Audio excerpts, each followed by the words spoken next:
Nós vamos a 2 Coríntios, capítulo 5, versículos 6 a 8, mas eu quero ler do início do capítulo para pegarmos o contexto, embora já tenhamos pregado sobre o texto que vai até o versículo 4. Então, segunda carta de Paulo aos Coríntios, capítulo 5, versículos de 1 a 6, concentrando-nos nos versículos 4, 5 e 6. Diz assim a palavra de Deus: sabemos que a nossa casa terrestre se a nossa casa terrestre deste tabernáculo se desfizer, temos da parte de Deus um edifício, casa não feita por mãos, eterna, nos céus. E por isso, neste tabernáculo, gememos, aspirando por sermos revestidos da nossa habitação celestial. Se todavia formos encontrados vestidos e não nus. Pois, na verdade, os que estamos neste tabernáculo gememos angustiados, não por querermos ser despidos, mas revestidos, para que o mortal seja absorvido pela vida. Ora, foi o próprio Deus quem nos preparou para isto, outorgando-nos o penhor do Espírito. Agora vai entrar o nosso texto. Temos, portanto, sempre bom ânimo, sabendo que, enquanto no corpo estamos ausentes do Senhor, visto que andamos por fé e não pelo que vemos, entretanto, estamos em plena confiança, preferindo deixar o corpo e habitar com o Senhor. Vamos orar. Santo Deus, nosso bom Pai, nos ajuda na continuidade desta exposição, até mesmo o texto continua em relação ao texto passado. Que o Teu Espírito Santo continue, se assim quiser, nos dando lições sobre esta questão do nosso corpo atual, do nosso corpo futuro, da nossa existência aqui, em contraste com a nossa existência eterna, que é o assunto aqui, que tenhamos lições práticas para as nossas vidas, para aprendermos e de uma forma concreta, útil, praticarmos em nossas vidas. Em nome do Senhor Jesus Cristo, nós te pedimos e agradecemos. Amém. Amém. Bom, então, até o versículo 5, Paulo falou da nossa existência aqui neste tabernáculo, nosso corpo, e que temos uma casa em outro lugar, no caso no céu, e que nós gememos, ansiando para ir para lá. No versículo 5, falou como um pequeno parênteses sobre o que o Espírito Santo nos concedeu quanto a este assunto, e aqui ele continua com uma certa dose de repetição, mas com algumas novidades que ele vai inserindo. E essas adições que Paulo vai fazendo, ao mesmo tempo que ele repete algumas coisas, mas elas não devem ser desprezadas, não devem ser desconsideradas, especialmente lembrando que são palavras inspiradas pelo próprio Espírito Santo de Deus. Então, cada pequeno ensino que nós temos, devemos valorizá-lo, não é à toa que ele está aí. No versículo 6, quando ele coloca, temos, portanto, esse portanto dá a ideia de uma conclusão, de aquilo que ele vinha dizendo, aqui no começo do capítulo 5, ele chega a uma conclusão. Temos, portanto, sempre bom ânimo. Esta palavra bom ânimo, na realidade, ela significa ter coragem, ser ousado, confiante.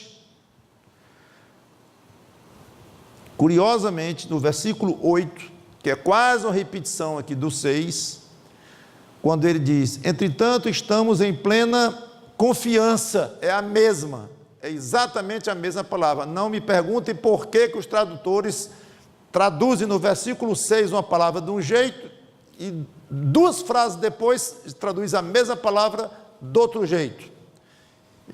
Eu preferiria que fosse, pelo menos já que o contexto é o mesmo, que o significado é o mesmo, repetissem, mesmo em português.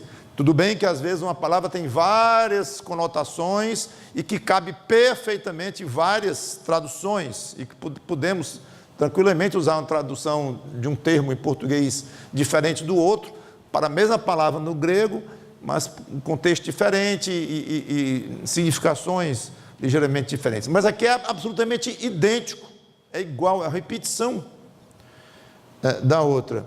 Então seria melhor, a nossa versão internacional, ambas as vezes são traduzidas por ter confiança, que é a melhor tradução, sem dúvida alguma. Então seria melhor assim: temos, portanto, conclusão de quê? De que temos um tabernáculo aqui provisório na terra, mas teremos um definitivo no céu. Temos sempre confiança. Confiança é a palavra-chave do que ele quer dizer aqui. Sabendo que, enquanto no corpo, estamos ausentes do Senhor. A ideia de confiança, vou já explicar um pouco o que está por trás. Mas antes disso, deixe-me dizer uma coisa aqui. Esta versão engoliu um verbo inteiro aqui no versículo 6, entre as palavras enquanto e no corpo. Olha aqui. Temos, portanto, sempre bom ânimo, sabendo que, enquanto no corpo, tem um verbo entre a palavra enquanto e a palavra nu, é estar presente. Então, literalmente e explicitamente enquanto estamos presentes no corpo, estamos ausentes no Senhor. É importante por causa do contraste entre os dois termos, estar presentes e estar ausentes. É importante a ideia que isso traz. Agora vem outra observação, eu não quero cansar vocês com detalhes de língua e coisas assim, mas são importantes para nós entendermos o que as Escrituras querem dizer. Essa expressão estar presente é a mesma de estar ausente, mudando apenas um prefixo. Então Paulo usou aqui uma estratégia muito interessante. Essa palavra estar presente é endemeo, onde demos é povo, democracia, demográfico, demos, é um prefixo de grego, significa povo. E en é nu, ou en nu. Então, endomel é no povo, ir para o povo, estar no povo, habitando no seu povo, está em casa, está onde é para estar. Esse é o verbo endomel. E o outro verbo é ekdomel, em que ele usa o mesmo sufixo, no caso, demos, e povo, e ek, que é sair de, extrair, e outros prefixos com ex no nosso português, vem do ek, no grego, que é de dentro de, sair de, que dá a ideia de viajar para fora do país, sair de casa. Então é muito interessante o que ele quer dizer aqui. Enquanto estamos presentes no corpo, enquanto estamos em casa, neste corpo, nós estamos fora de casa no Senhor, ou fora de casa, onde está a nossa casa, em que Deus está lá. As duas se referem a casa, a um ambiente absolutamente próprio do crente. Um é estar em casa, no corpo, e o outro fora de casa. Enquanto estamos no corpo, estamos fora do lugar que também é o nosso lugar, também é a nossa casa, que é onde o Senhor, nossa casa onde o Senhor está. Então temos uma casa terrestre, provisória, que é o corpo. Ao mesmo tempo temos uma outra casa definitiva, mas que está longe de nós. O problema é que esta casa definitiva, que está longe de nós, é exatamente onde está o Senhor, o nosso Deus. Então, para estarmos em casa aqui, significa que estamos longe do Senhor. Uma coisa implica na outra. São excludentes para esta etapa da nossa existência. Não tem jeito. Ele está lá. Nós estamos aqui, enquanto nesse corpo. Há uma separação. Pastor, tudo isso é muito óbvio. Mereceria Paulo falar isso, aliás, enfaticamente, até repetidamente. Tire suas conclusões.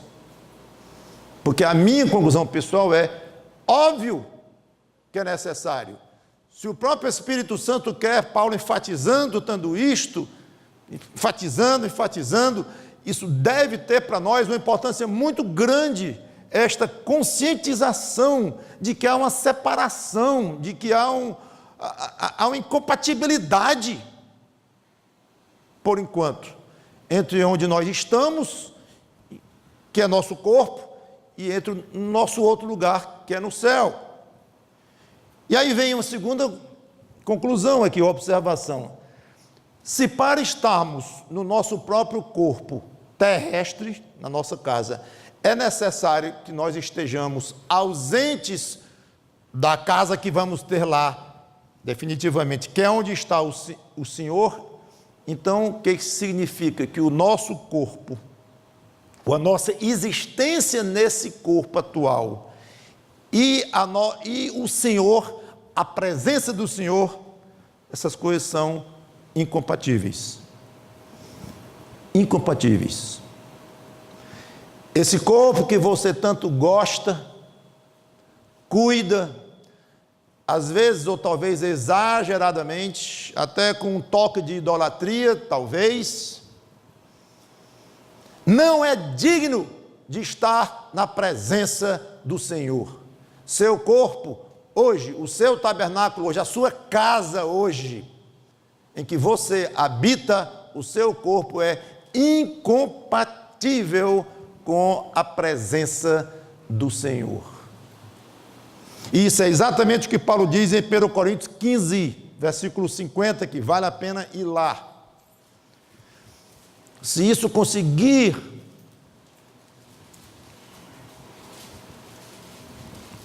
colocar em nós uma noção mais exata, mais correta do nosso corpo aqui, teremos alcançado o nosso objetivo, que eu acho que é o objetivo do próprio apóstolo Paulo aqui. 1 Coríntios capítulo 15, versículo 50. Isto afirmo, irmãos, que a carne e o sangue, óbvio que carne e sangue aqui se dirigem ou expressam, se referem ao nosso corpo, carne e sangue. O nosso corpo, pode dizer desta forma, a carne e o sangue não podem herdar o reino de Deus. Não pode. Nem a corrupção herdar a incorrupção.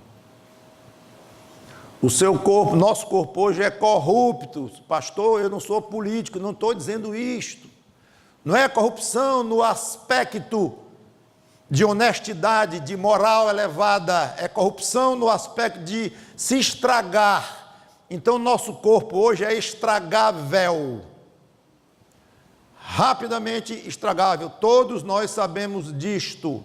Uma das grandes preocupações quando alguém falece, quando morre, é logo dar um jeito para enterrar, ou queimar para virar cinza, porque vai se deteriorar. Aí tem um parente que mora longe, vai demorar a chegar e tem que usar expedientes químicos, processos complicados, químicos para preservar e segurar um pouco, quimicamente, para não estragar de vez.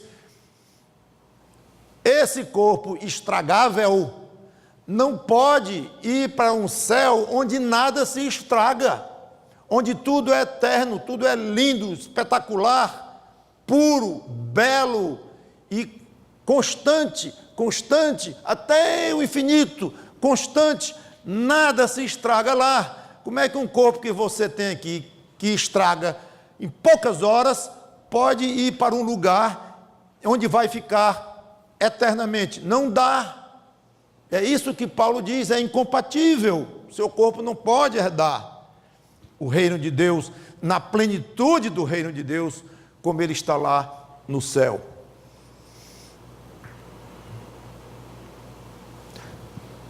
Pense melhor no seu corpo, no sentido de entendê-lo melhor.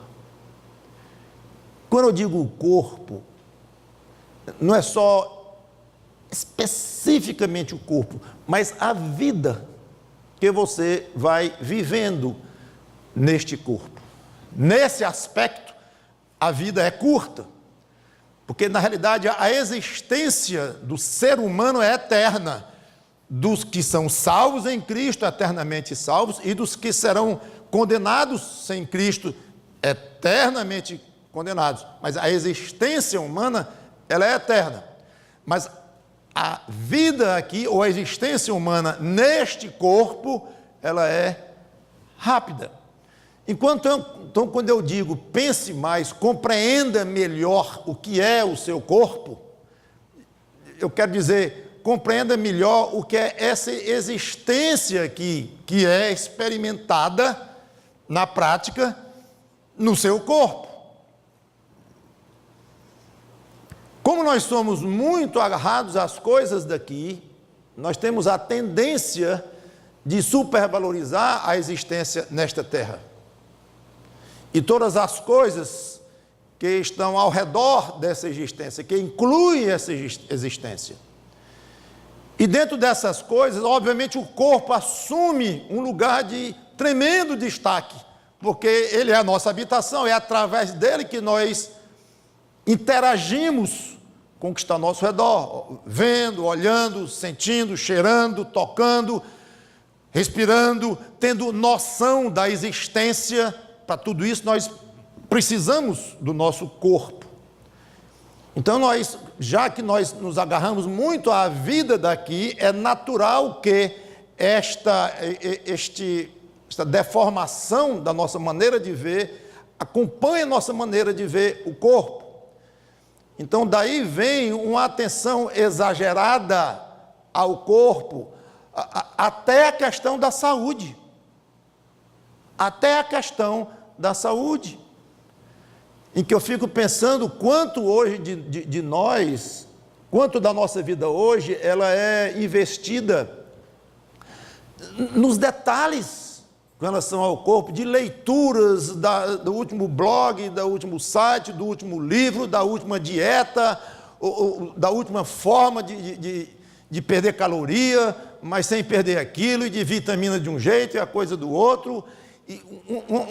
E a indústria aí faturando bilhões e bilhões e bilhões em cima disto. Algumas coisas são úteis, são interessantes, talvez a minoria, a maioria é repetição, é só apresentando a mesma coisa de outra forma, interesses gigantescos por trás disso tudo, e nós vamos na onda. E os modismos também se fazem acompanhar por esse tipo de assunto, e muito, então, fica em função de saber o último alimento, a última coisa, quantas calorias, soma as calorias, e 1000 testes, e a medicina avança de uma maneira forte nos exames, nos detalhes dos exames de sangue, exame de todo tipo. Então, há uma soma de fatores que leva o indivíduo hoje a pensar demais, de uma maneira exagerada. Eu estou querendo jogar ênfase no aspecto do exagero, do excesso.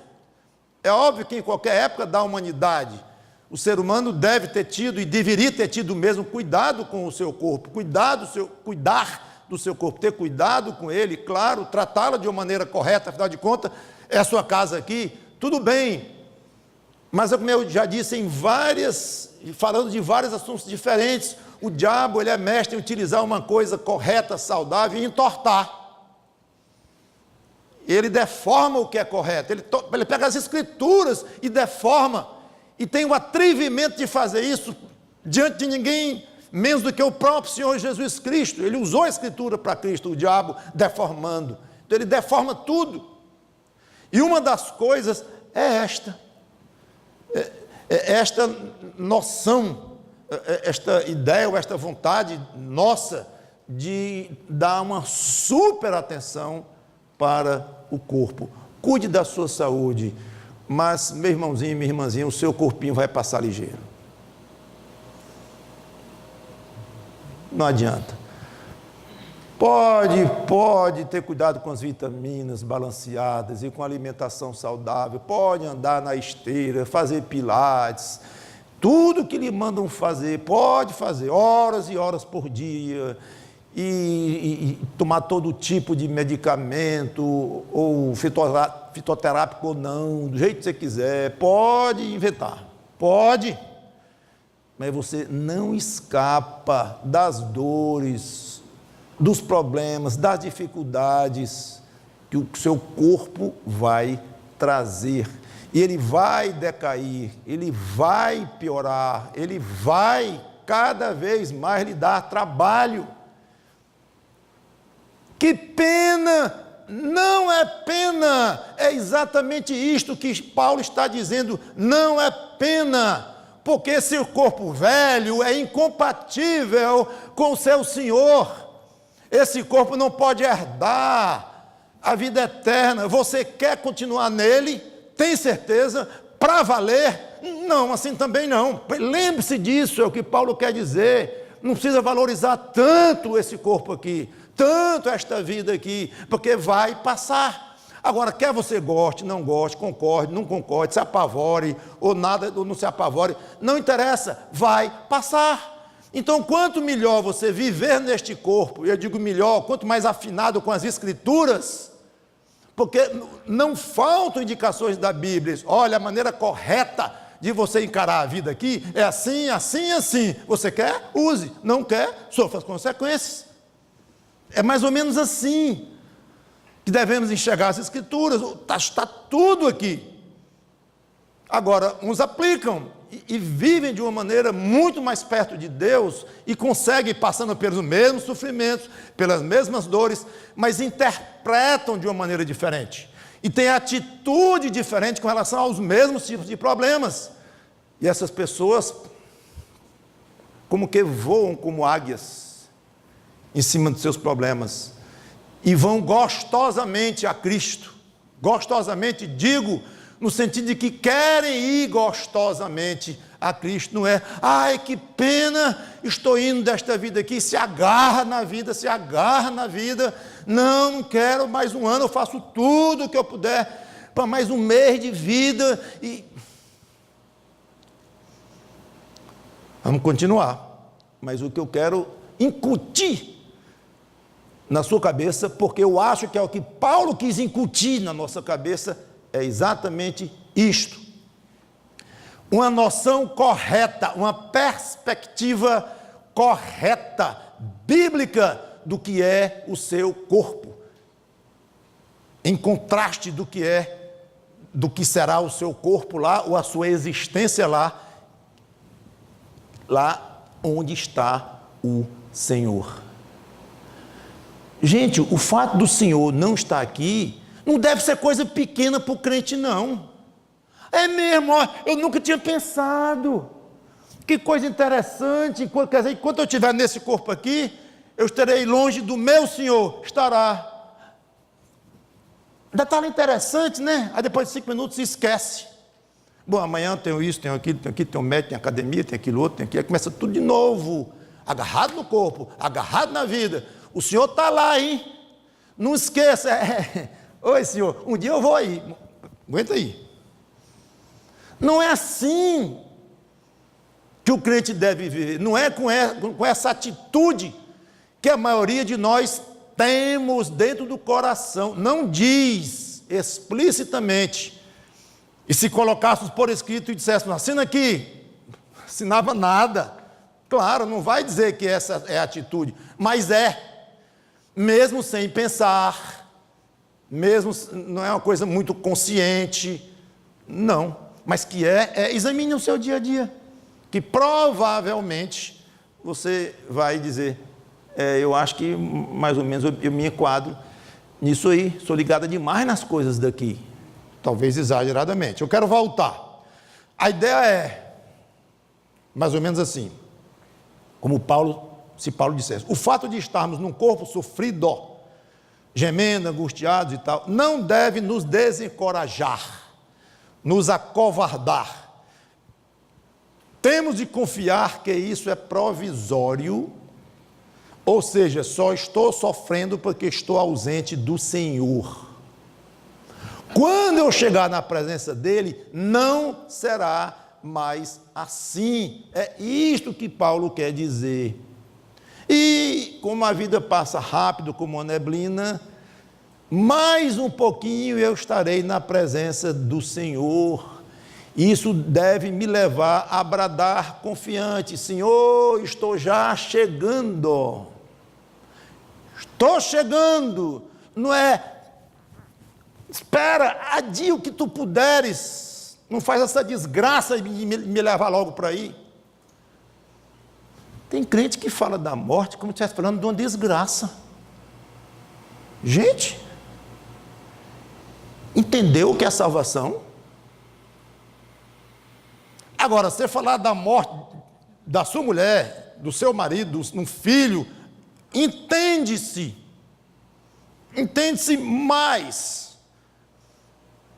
com a ideia de desastre, de desgraça, coisa assim, por causa do tamanho da falta, do peso enorme, é gigantesco, o sofrimento é atroz mesmo, sem dúvida.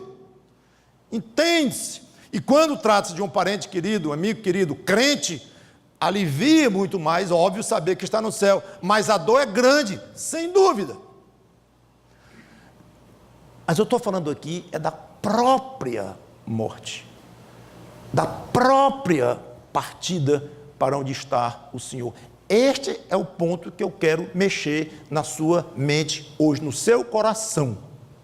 Como é que você enxerga a sua partida? É uma desgraça? É uma tragédia? É algo extremamente não desejável? Apavorante? Não é para ser. Talvez você pense, eu tenho que reconhecer que isso não acontece exatamente comigo, não. Esse tipo de atitude de encarar a morte como uma coisa querendo mesmo ir, porque é lá que está o meu Senhor e não aqui e tal. Tudo bem, eu reconheço que não é automático. Não é de uma maneira automática que um crente chega ao ponto de usar a fraqueza do corpo como motivo para se tornar ainda mais ousado na fé, que é o que Paulo está dizendo. Lembre-se que a palavra lá é bom ânimo é ousado, confiante. Então, aproveite, use a fraqueza, a fragilidade do seu corpo para ser mais confiante ainda, mais ousado, dizendo assim, isso é provisório, vai já acabar. É nesse sentido que Paulo quer dizer. Então, não é muito automático que a pessoa se torna ousado na fé, ousada na fé, e o crente desejoso de se encontrar com Cristo, muito animado com a perspectiva de se encontrar com Ele. Infelizmente, o mais comum é o contrário, como tenho comentado. A fragilidade do corpo deixa o crente mais desanimado, se sentindo às vezes meio abandonado por Deus, em baixa, às vezes psicológico ou de ânimo. Mas pense nisto, utilize a fragilidade do seu corpo como matéria-prima para você ficar mais ousado na fé. Versículo 7, visto que andamos por fé e não pelo que vemos.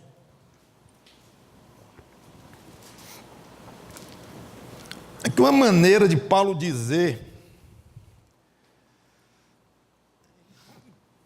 que nós vamos ter que contar com coisas invisíveis mesmo para chegarmos no ponto que ele está dizendo aqui, nos tornarmos mais animados, mais firmes na fé, à medida que a gente vê que o corpo é frágil e geme nesse corpo, parece o contrário, uma coisa meio estranha, ao mundo especialmente, e é como se Paulo dissesse, é assim mesmo, é normal, não tem outro jeito, nós andamos por fé. Se nós confiamos em tudo o que Deus diz, não é porque nós vimos o próprio Deus falando, não vimos, ou como viram Jesus Cristo falando, ou ouviram a voz dele, não, eu nunca vi, você nunca viu, nem ouvimos, mas é porque está registrado na palavra dele, de Deus, e nós acreditamos. Mas é invisível, você recebe ordens do seu chefe, imagina de uma maneira visível, de seu pai, de sua mãe, de autoridades, de maneira visível, dependendo você vê, você ouve, mas nunca ouvimos, então nós andamos por fé, não vemos nem ouvimos nada. Se nós aprendemos a gostar das coisas que Deus gosta, e a valorizar as coisas que Deus valoriza, não é porque nós vemos Deus valorizando aquilo. Eu nunca vi Deus se alegrando com a justiça, com a gratidão, com a pureza, Deus na sua plenitude, eu nunca vi. Tudo bem, Jesus Cristo é Deus, esteve aqui de uma maneira esvaziada, enquanto era homem também, e ele revelou pessoalmente, mas mesmo assim eu não vi. Os privilegiados lá viram as demonstrações dele, dizer, ó mulher, grande é a tua fé, vibrando, mas eu nunca vi, vocês também não. Então nós nunca o vimos na prática, gostando, se alegrando com as coisas que ele diz que se alegra, e quer que nós também nos alegremos e valorizemos isso, mas só tem um jeito da gente valorizar essas coisas que ele diz que valoriza também, é pela fé. E acreditando que ele assim o faz. Vice-versa, se nós deixamos de lado as coisas que Deus odeia e que o nosso corpo gosta, nossa carne gosta, então a parte de nós gosta, mas Deus diz que não gosta, então eu também não posso gostar. Claro que o Espírito Santo que habita em nós nos dá esse novo gosto também pelas coisas do alto, mas tudo de uma maneira invisível, tudo pela fé, de uma maneira muito misteriosa. Eu nunca vi Deus aborrecido com o pecado, aborrecido com o adultério, aborrecido com o roubo, nunca vi, dentro do mesmo raciocínio, mas eu sei que ele não gosta, porque ele diz, então eu também não gosto, pronto. E quando eu faço, eu fico com raiva de mim mesmo, porque fiz e é pecado, confesso a ele, acho bom quando eu consigo resistir às tentações e fazer o que é agradável a ele, coisa boa, aí me alegro com isso, mas tudo sem ver nada, gente, sem ouvir nada, não vimos um vídeo, nada, não recebemos uma carta de Deus, um e-mail, um recado, nada. Um recado, digo, audível, o visível, o recado escrito nós recebemos. Só que muitos dizem assim, quem diz que isso é recado de Deus? Conversa fiada. Conversa, isso é recado de Deus, coisa nenhuma. Isso é feito por homens e cheio de erros. Aí nós chegamos e dizemos assim, não, para mim, recado de Deus puro. Tudo bem, admito que aqui dentro tem muitas coisas bonitas que vêm de Deus. Não, muitas coisas não. Tudo. Não, mas isso é radical, hein? Tudo. Tem coisas esquisitas aqui dentro. Coisas que ninguém explica bem. Pois é tudo. Tudo que está aqui, tudo vem de Deus. Recado direto dele para mim. E eu aceito isso. Como é que você aceita isso? Pela fé. Não adianta. E ele complementa, não pelo que vemos. É interessante que quase todos os estudiosos aqui entendem que Paulo está dizendo o seguinte, eu concordo com eles. Não pelo que vemos de Deus, ou não pelo que vemos de Cristo. E é assim que eu tenho aplicado desde o início da forma como eu expliquei, andamos pela fé. não estamos vendo o próprio Deus. Pessoalmente não vimos a voz dele, não trocamos ideias com ele. Você nunca conversou com Jesus Cristo, nunca, como os apóstolos e muitos outros conversaram. Olha, o crente que regula a sua vida cristã com o que vê de Deus, incorre em grande erro. E aqui está a causa, ou uma das causas dos excessos de línguas, milagres, revelações. São pessoas que não se conformam com este fato de que nós vivemos pela fé, andamos pela fé, não pelo que vemos. E muitos crentes simplesmente não se conformam com esta provisoriedade da nossa relação com Deus. É precária, sim, é claro que é precária. Não é precária a gente nunca ter visto o rosto do nosso amadíssimo Senhor Jesus Cristo, é precaríssimo. Nunca recebi um abraço dele, como eu gostaria, você também. Me sentir no colo dele, amparado por ele, ver os cabelos dele como lã, como João viu. Ora, eu gostaria demais. Faz uma falta enorme. Então é precário nós andarmos pela fé, não pelo que vemos. Mas as coisas são assim. E é provisório. Mas muitos, que eu entendo, crentes, irmãos em Cristo, mal informados pelas Escrituras e mal instruídos por pastores que pregam de uma maneira deformada este aspecto, pelo menos, não conseguem se conformar com essa precariedade em termos de visão e buscar o que a Bíblia aponta como uma solução para essa precariedade, que é o quê? Buscar a comunhão espiritual invisível com esse Deus,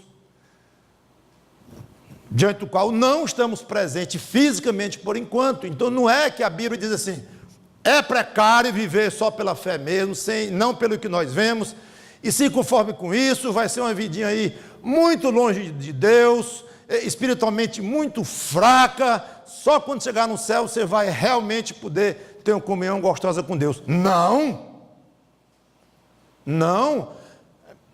procurem compensar, ou pelo menos procurem o caminho que é o correto, enquanto vocês estão vivendo nessa precariedade. Qual é?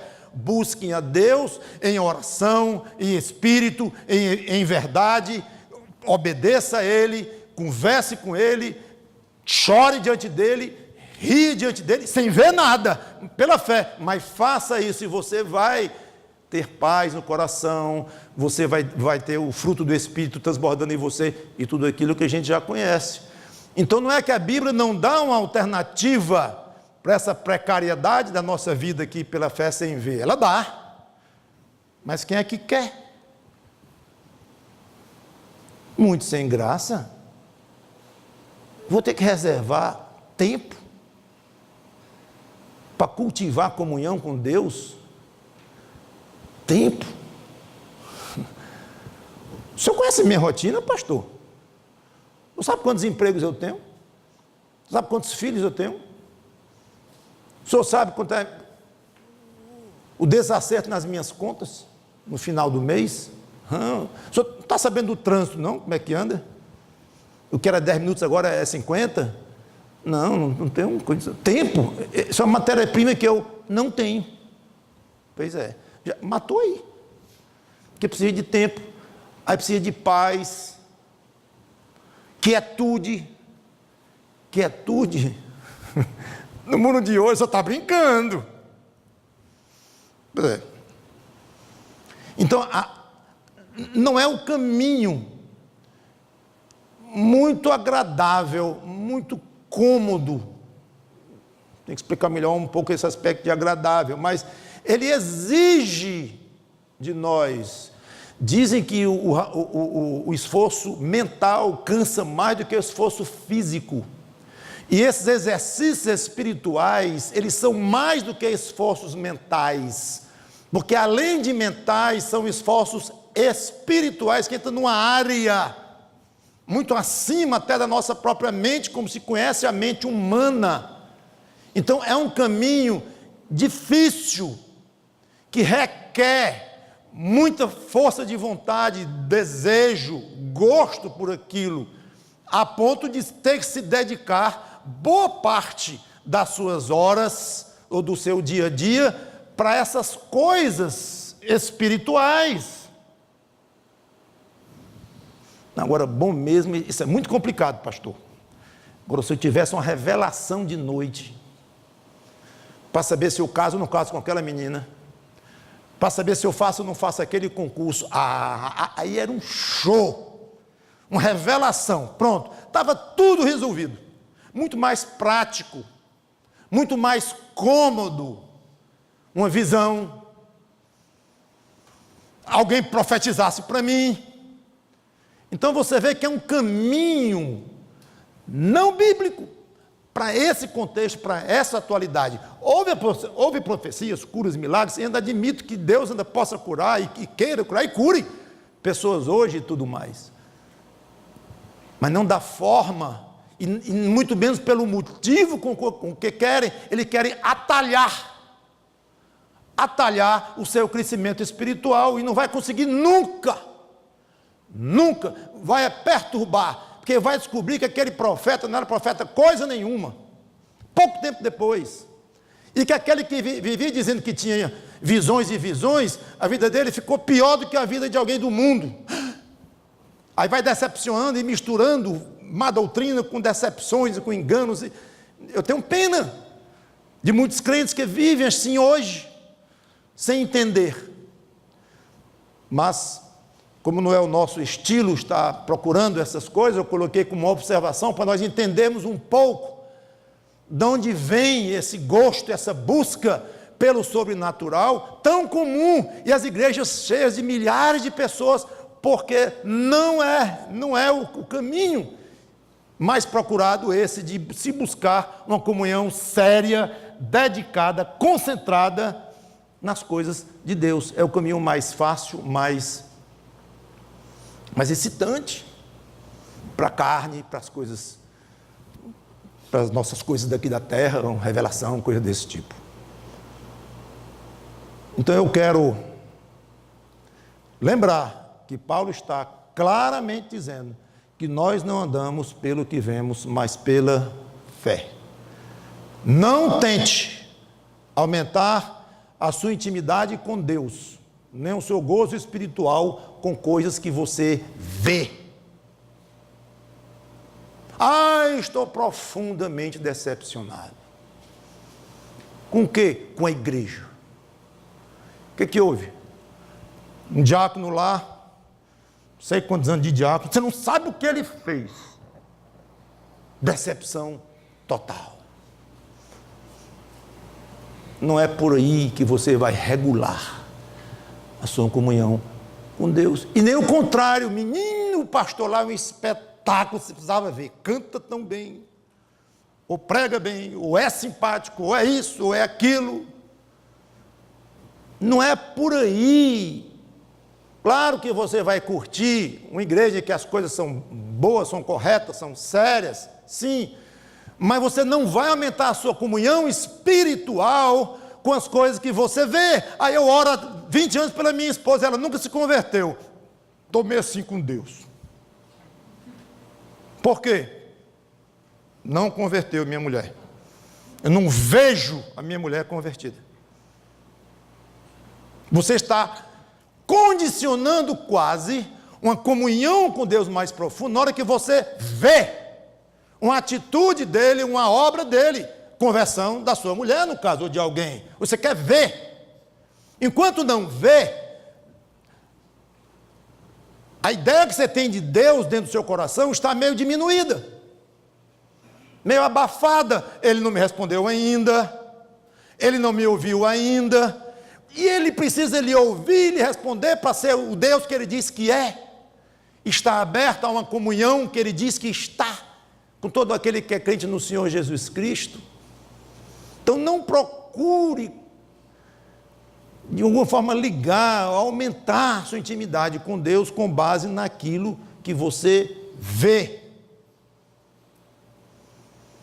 mas em robustecer sua fé nas coisas que Deus promete e diz na palavra dele, mesmo sendo invisíveis, misteriosas, e algumas são visíveis, que muitas bênçãos ele nos traz, bênçãos visíveis, claro, teremos centenas para dizer em cada uma das nossas vidas, sem dúvida, mas você não vai regular a sua comunhão com Deus com base nessas bênçãos.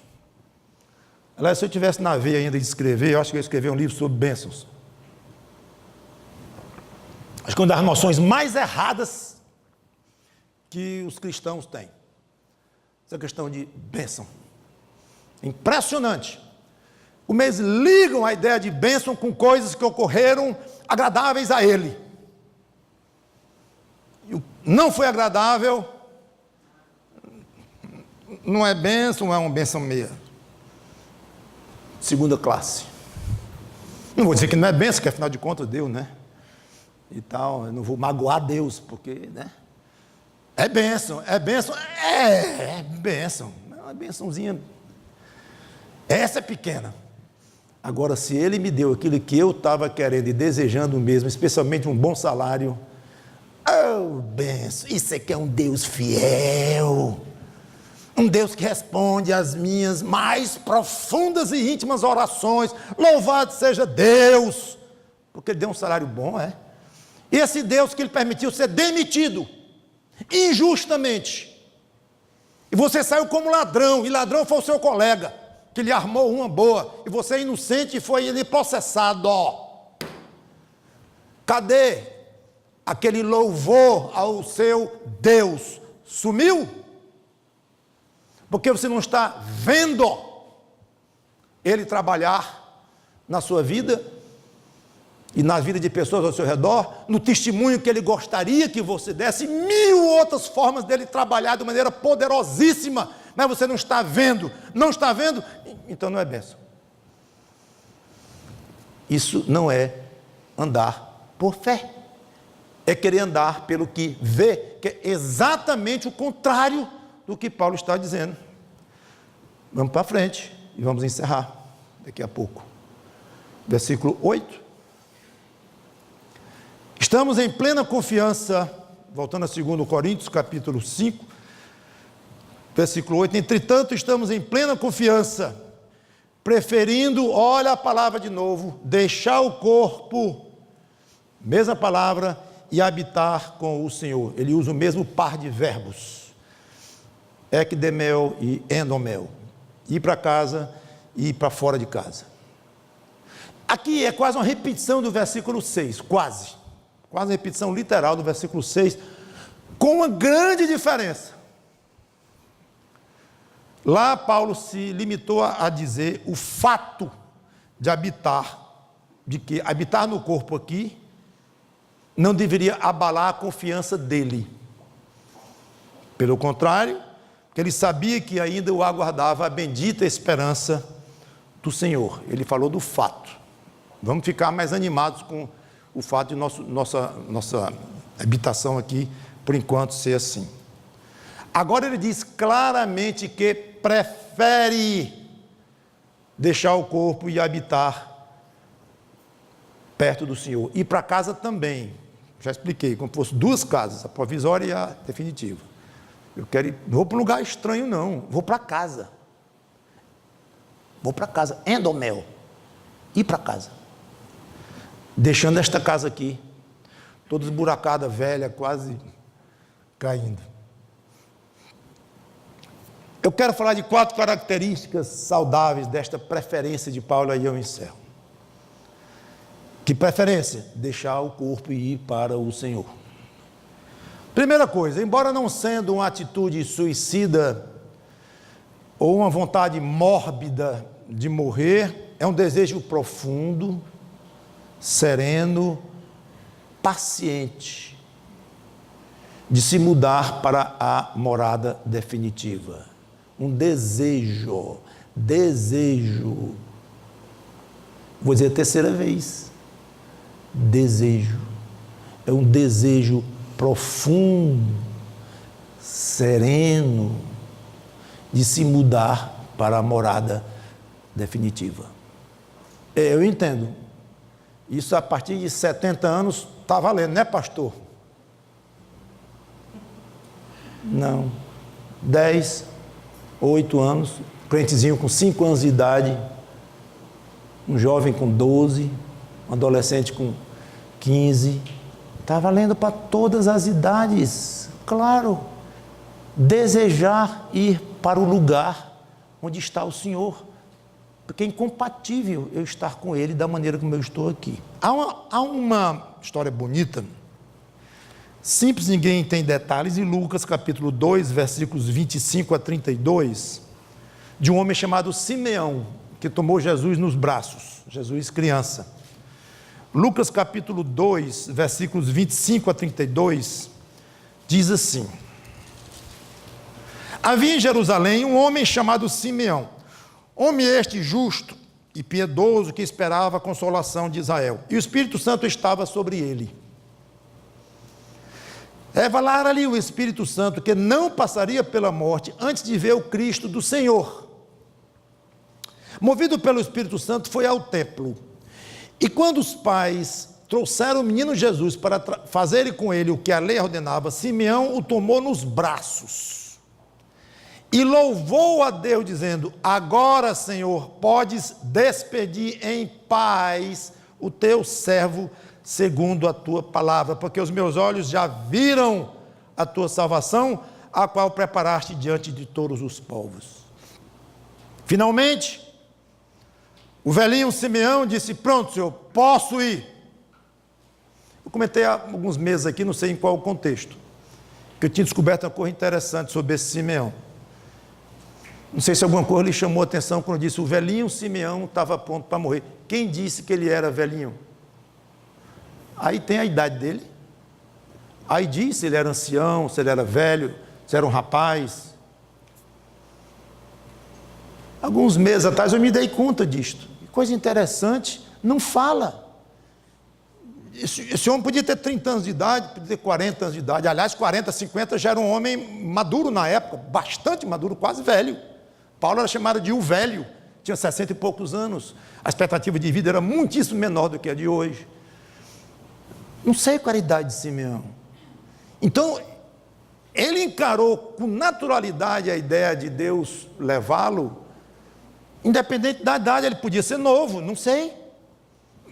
Então era muito bonito o que eu acho aqui, a tranquilidade com que Simeão pede para Deus levá-lo. E que é mais uma coisa interessante, o verbo traduzido aqui por despedir, podes despedir em paz. Sabe qual é o sentido que ele tem? Liberar, soltar de uma jaula ou de uma prisão. Pode despedir em paz. Teu servo aqui, Senhor, porque tu disseste que eu não ia enquanto não visse o Messias. Acabei de ver, tenho certeza que agora eu vi o Messias de Israel. Então agora pode me libera, Senhor, me solta daqui. É muito bonito isto, essa expectativa dele, independente da idade. Segunda coisa, a iminência da morte não deve ser uma tragédia, mas algo pelo qual o crente deve estar sempre pronto. Paulo, lá no final, Atos 21, no final da terceira viagem missionária dele, 21, versículo 13, em que havia revelação clara que ele ia ser preso em Jerusalém, que ia encontrar problemas e mais problemas, ia começar uma grande e dura e difícil fase na vida de Paulo. E os irmãos lá, e pedindo que ele não fosse para Jerusalém e tal. Quando ouvimos estas palavras, tanto nós como os daquele lugar, estava em Cesareia, rogamos a Paulo que não subisse a Jerusalém. Não vá não, Paulo, você pode morrer lá. E o perigo que passou lá foi grande mesmo, basta ler lá em Atos. Então ele respondeu: que fazeis? Chorando e quebrantando-me o coração. Vocês estão me quebrantando o coração, vocês estão me fazendo mal aqui com essa história. Pois eu estou pronto não só para ser preso, mas até para morrer em Jerusalém pelo nome do Senhor Jesus. Pronto. Terceiro ponto, para o crente a proximidade da morte implica em estar chegando a Cristo. Está chegando a Cristo, a morte está perto, estou perto de Cristo, bem mais perto. E isso deve ainda dar mais vontade de falar nele, de servi-lo dentro das limitações. Se for uma morte se aproximando por uma doença, uma incapacitação, claro que a pessoa vai, idade, a pessoa vai cada vez tendo menos condição de um serviço ativo, claro, mas dentro da sua condição, vai querer continuar de alguma forma servindo, ou mesmo falando-se, enquanto tiver fôlego e corda vocal que funcione, fala de Jesus. Nós vemos isso com o apóstolo Pedro, 2 Pedro, capítulo 1, versículos 12 a 15, Pedro estava na iminência de morrer, ele sabia disto, e veja o ânimo com o qual esse homem fala, 2 Pedro 1, 12 em diante. Por essa razão, sempre estarei pronto para trazer-vos lembrados acerca destas coisas, embora estejais certos da verdade já presente convosco e nela confirmados. Também considero justo, enquanto estou neste tabernáculo, mesma linguagem de Paulo, despertar-vos com estas lembranças, certo de que estou para partir. Aliás, estou prestes a deixar o meu tabernáculo, como efetivamente nosso Senhor Jesus Cristo me revelou.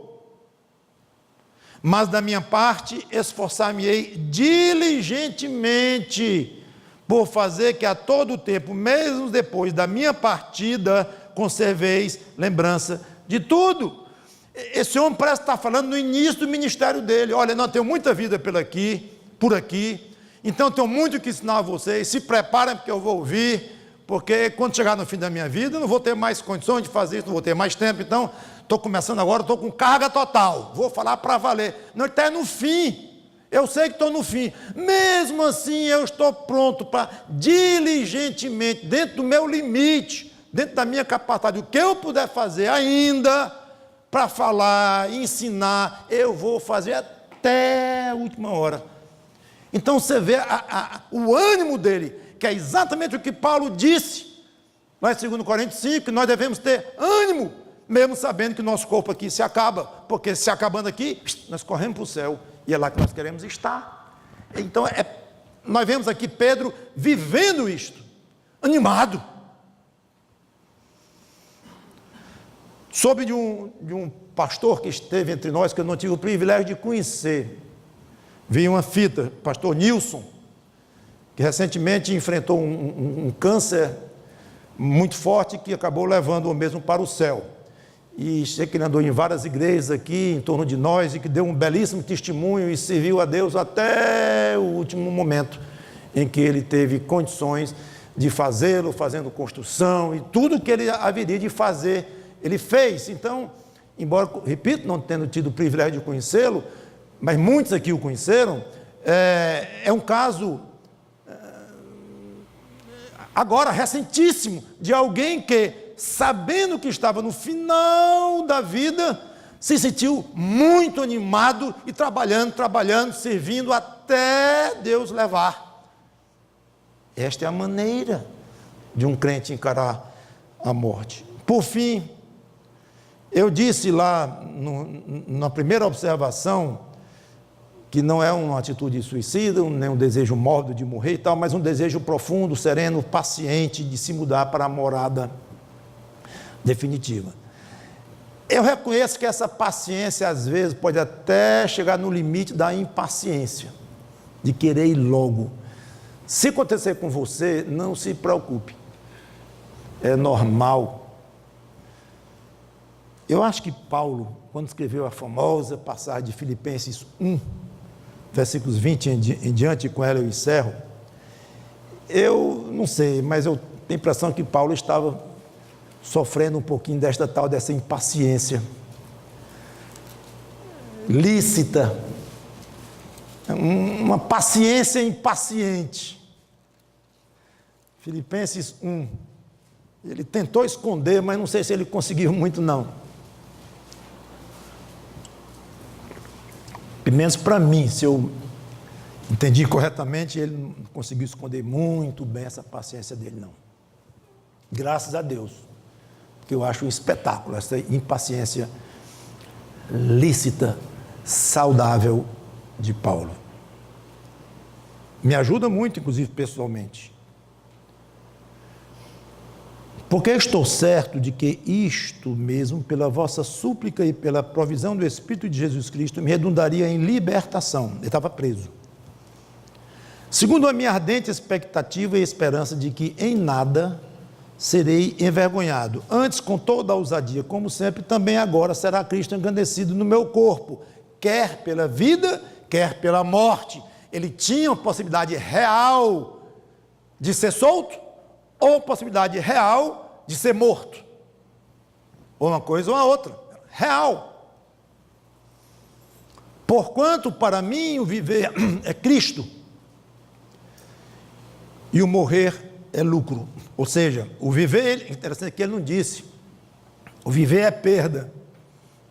Logo o homem dos contrastes, né? O viver, o que é contrário ao lucro? Perda. Então viver é perda e morrer é lucro. Não. Perda não, porque era a vontade de Deus e ele poderia fazer o quê? Servir a Cristo aqui, agradar a Cristo aqui. Então, de uma maneira belíssima, ele disse, o viver aqui é Cristo, com todas as alegrias e tristezas, com todos os momentos de felicidade, de infelicidade, ou de frustração e angústia, que ele passou muito por elas. Quando ele diz Cristo nesta vida, não está só falando de uma maneira romântica, cor-de-rosa, vendo só as rosinhas sem os espinhos. Não. É Cristo, vai ter dureza. Aliás, ele morreu por Cristo, de fato, anos depois. Mas para mim o viver é Cristo. Seja o que for que me aguarda, viver em função de Cristo. E o morrer é lucro. Aí, lucro é uma palavra gostosa aos ouvidos de cada um. Não precisa nem explicar. É lucro, uma coisa boa. Entretanto, se o viver na carne traz fruto para o meu trabalho, ficar aqui, né, ser liberado da prisão, já não sei o que hei de escolher. Ora, de um e outro lado estou constrangido, é apertado, literalmente é apertado, pressionado, assim de fora para dentro. Esse que significa. Estou constrangido, tendo o desejo de partir e estar com Cristo, o que é incomparavelmente melhor, mas por vossa causa é mais necessário permanecer na carne. Então ele continua aqui. Como eu coloquei, pessoalmente, eu vejo aqui Paulo tendencioso, sem ser, querendo dizer, eu quero ir embora, mesmo que eu vá servir a Cristo aqui, ele está lá, porque aqui eu vou ter alegrias em Cristo, sem dúvida, mas vou ter tristeza, lá só alegria. Aqui eu vou ter frustração, eu sei, vou ter também realizações, mas muitas frustrações, lá só realizações. Então, se ele fosse levar a fundo mesmo, ele ia acabar confessando, eu acho, gente, eu quero ir embora mesmo. Ele estava um pouco impaciente para ir embora, preso, já há vários anos. É claro que ele estava pensando em uma coisa melhor, mas de uma maneira muito fiel, disse, não, eu vou ficar aqui, eu vou servir a Cristo aqui, deixa chegar o dia. Eu quero encerrar com uma pergunta que eu vou responder na próxima pregação, se Deus quiser. Essa preferência de Paulo de querer deixar o corpo e ir para o céu, onde ele tinha a casa definitiva lá, além de ser apenas um sentimento interno, de uma preferência que ele disse que tinha, essa preferência tinha consequências práticas na vida do Paulo, e daí que Paulo tinha essa preferência, o que é que aconteceu com ele? Aí nós vamos ver, se Deus quiser, no próximo domingo. Que Deus nos ajude a entender estas coisas e a ter mais equilíbrio na maneira de viver esta vida aqui com este corpo e nos preparar e pensar na nossa vida que nos aguarda no Senhor. Vamos orar. Obrigado, Senhor, pela Tua palavra, que o Teu Espírito Santo toque o nosso coração no sentido de nos edificar e também toque o coração de quem não tem Cristo para que chegue a se converter pela fé neste Senhor maravilhoso. É em nome dele, Cristo, que nós te pedimos e agradecemos. Amém.